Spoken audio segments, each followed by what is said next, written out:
Hey guys, this is Kirop speaking, and in today's Little Dev Update we are going to talk about Light Campaign v3 patch number 7 that is about to hit pretty much early next week if things don't go awry in the meantime, which they shouldn't because this version is already rather polished. Lots of things have changed, and well, you can see that already. Oh, look at that, how fancy. How fancy is that you now have a proper main menu? Yes, so we are going to take a quick look at more than those changes, and you see already like one big change we can talk about right here. As you can see, the UI now is ever so slightly transparent, which gives it a distinct 2015 look instead of a 2010 look, as we had it before, and overall we've added some animation and stuff. In general, just a lot of polish has been going into this patch, and I think you're going to enjoy that. Also, we are going to continue a little game here I've been starting, where I can show you some of the new UI stuff. Overall, lots of very handy things, and I'm going to come to this a little later. Let's create a facelift and go through the designers and how they have changed. Of course, we've already talked about the changes to the coloring, and I'm not going to bore you with that anymore. It's blue now, and this is all working nicely. One thing that I do want to talk about, however, is that we have added a lot of information to the game that will help new players out and existing players that have never really understood what the graphs do. Because every graph now has... oh, well, this is deactivated. It probably shouldn't be deactivating this one when it's locked, but I can understand why it does that. But let's take a look here instead. Yes, so every single graph in the game now has a proper tooltip about what is going on in there, and they are quite hefty in some regards. But I assure you, if you read this, then you will finally understand what this graph actually does, and you will be able to tune your cars to your desire and get the expected outcome, which will be very handy. Yes, so that is a massive little change that will make quite the difference. And overall, of course, we have added some more tuning of the various colors and so on to make things more clear what is going on. Very helpful. The biggest change that new information will make is, of course, for the actual campaign part, because you are most likely pretty aware of what the different things in the car designer and engine designer do already. But in the factory stuff and the engineering and the forecaster and so on, that might not be the case. So we do have title tooltips now for everything in here, everything that is active, and like facilities doesn't have one because it's work in progress. This is Light Campaign v4 stuff. And finally, I no longer have to say, oh, we need to change these labels. Now I'm finally correct. As well as having an actual description of what these things all are doing.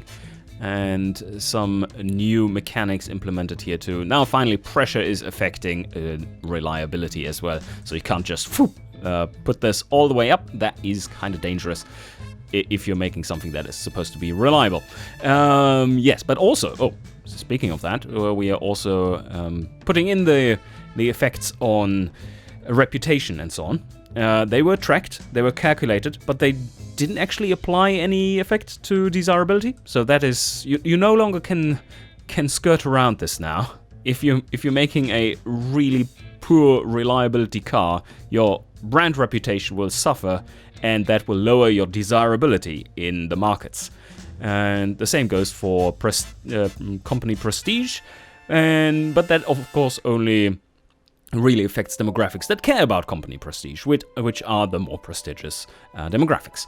So yes, let's take a quick look at the forecaster. Many of you have been wondering, like, okay, what the hell is even going on here? I have no clue. What is this? Well, this is this. You got to read it to understand it.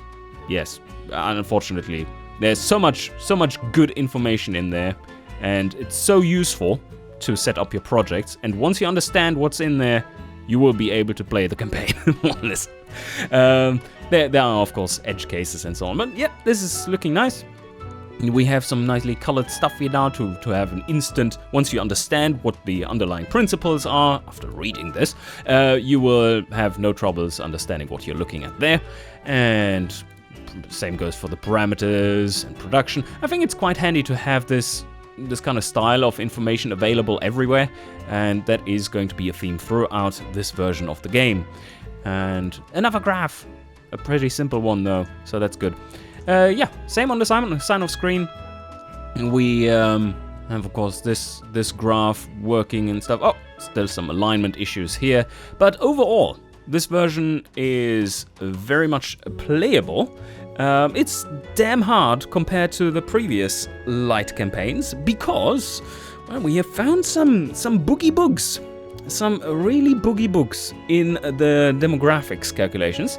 It was based on a misunderstanding between me and our lead programmer, and I wrote it in a weird way. So that led to basically all cars being pony cars.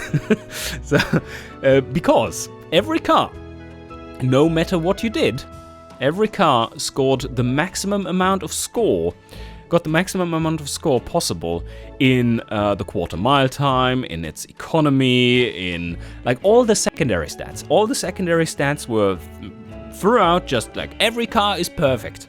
And of course that means that all your demographics are blending together like a blob. So that is fixed, and man, that changed. Holy shit. Holy shit. This is now completely different. So it was the intended version of how this was supposed to work does work.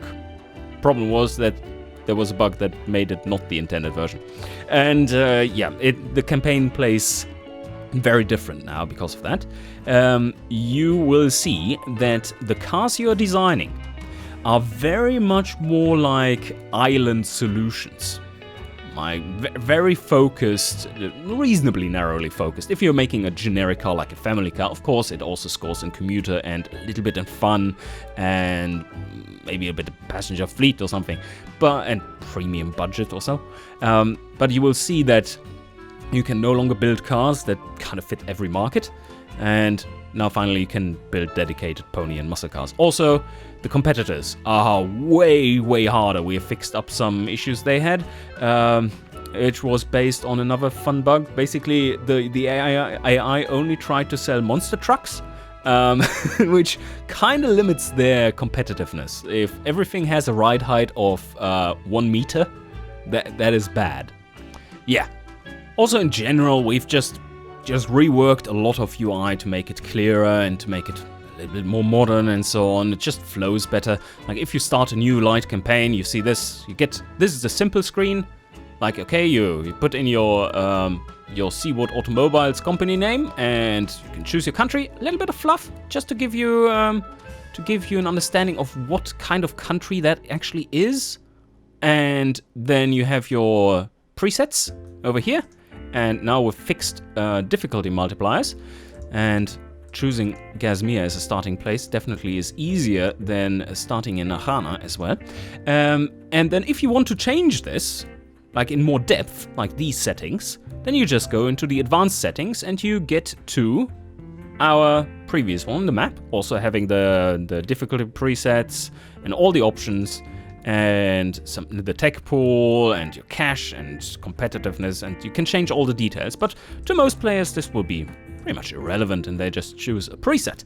And yeah, this is quite neat, I would say. Anyway, so the plans are, there would be tons of things more to show to you, but this is the gist, like mainly focused on the UI and fixing all kinds of bugs, making the light campaign V3 finally playable to not only the super hardcore players that already know the game inside out. So, when does this one release? Well, so the plan was, or is still, to release it early next week into open beta. And if you're not opted into open beta anymore, you can do so via the Steam library and just change the version, and once we release it, you will automatically update. For those who don't want to be in the open beta, you can still opt out and then the game won't update and we'll be fine. Save games from the campaign won't be compatible. Your cars will be compatible. So Sandbox doesn't change anything. Your cars will still be there and your engines will still be there and just be fine. Well, hopefully. And in the campaign, well, they are not compatible because so much has been added and changed. And yes, so we are going to have a bit of testing over the weekend, and then you get a juicy, juicy new look to automation, which hopefully plays a lot better too. I hope you enjoyed, and see you guys next time.